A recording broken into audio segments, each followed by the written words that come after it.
ќе падне на уставето, а? 100%. Сега... Јас си мислам, покрај тоа што на уставен ќе падне, у петок он да изеде едно пече шамари пред камери.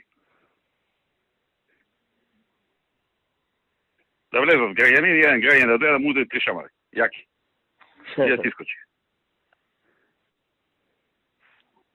Можем да договориме сценарију, мислам, ја планирав овие наши да излегува да протестира како што прави. прави. Не го зборува на никој.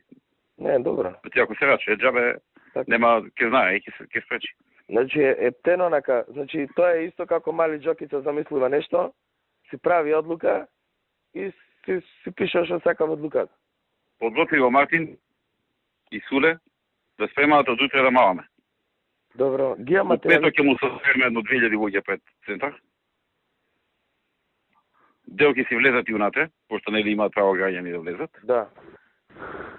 Па да видиме, да размислиме дали еден да стане, едно 3-4 шамари јаки да му зврзи пред сите. Не може ништо му се направи. Нема тешка телесна повреда тука, за кривично, има прекршечно само. Добро е советници да прават тие како за буџетот што прават. Како?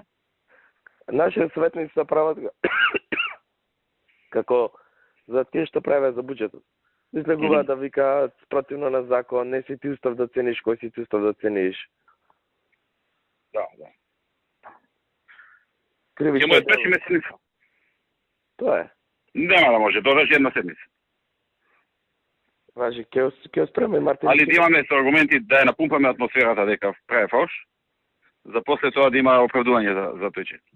Важи, ќе ги спремам сега, ќе слушнам со Мартин. Ги имам сите аргументи во момента. Да. Давај. Важи, поздрав.